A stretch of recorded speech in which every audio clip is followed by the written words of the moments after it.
बता दिए। We are almost on the banks of Indus River, and Indus River is just flowing on the southern side of us.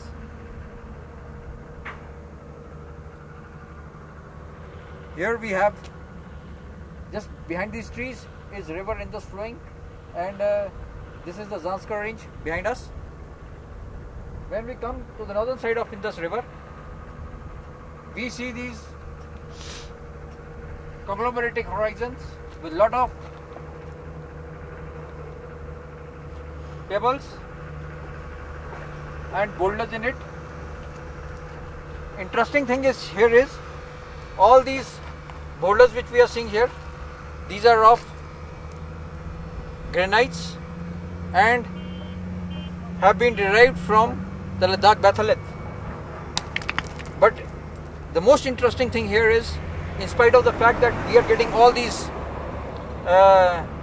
granite boulders which are probably from Phyang Glacier, which have been brought by the Phyang Glacier,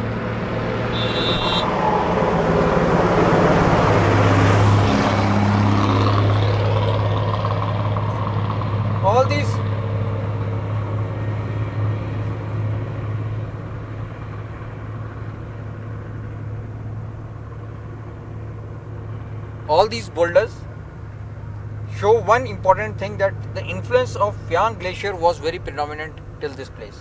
But what happens here is, if we analyze analytically, we see pebbles of sandstone,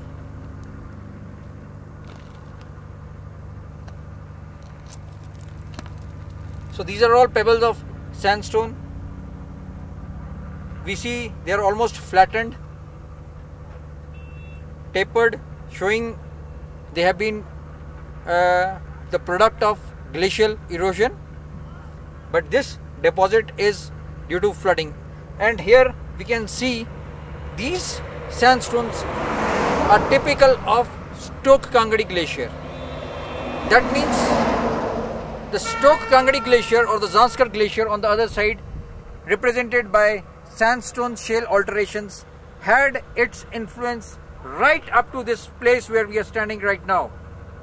This Stoke Kangadi Glacier, due to global warming in the past, melted and brought all the deposits right up to this place where we are standing right now. This is the characteristic feature of these sandstones which we are getting here, and it is not one. We have numerous of it. Numbers of them can be collected here, all flattened, they are not rounded. This means clearly one thing, and that is they show that the glacial activity was predominant in bringing all these pebbly horizons to this spot of Stoke Kangadi Glacier, and Stoke Kangadi Glacier influence was very much here. So it is full of it. So this is one way we can say a very characteristic thing, that glacier brought all the deposits of Phyang up to this place, and this marks the limit of the Phyang Glacier. Phyang Glacier extended right up to here, and behind this it receded. So this is the important significance of this, and the Stoke Kangadi Glacier from there extended and had its influence right up to here. So we are here on the confluence of Stoke Kangadi Glacier and the Phyang Glacier. And similarly, same things can be said about the Khardungla Glacier when we go and observe certain rock sections along the place known as Spituk, just below the Spituk Monastery. So these are very important, interesting things which are happening here. Global warming playing a major role in the past, playing major role now, and the devastation it might have caused in the past was tremendous, and these devastations over the years have been forgotten by man, because the cycle of erosion and deposition has taken its own time, and now the river Indus is almost flowing further south. So this geomorphological pattern, the changing pattern, will keep on happening irrespective of whether man wants it or not, because that is nature. If a man is born, he is bound to die. Only thing is, we can improve certain things thinking that we are giving him some medicines, but death is inevitable. Same thing is happening here in nature.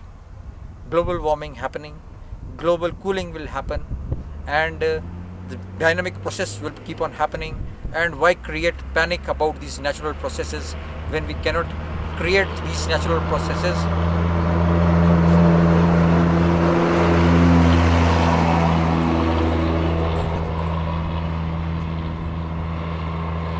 When we cannot create these natural processes, we cannot stop these natural processes. Neither we can prolong this natural processes. So important thing is, we can live happily with these natural processes.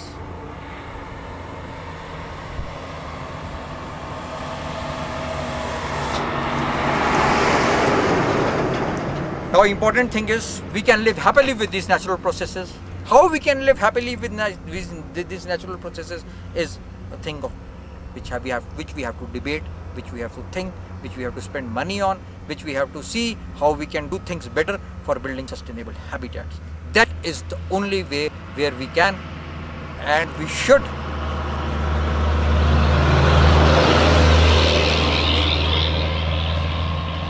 that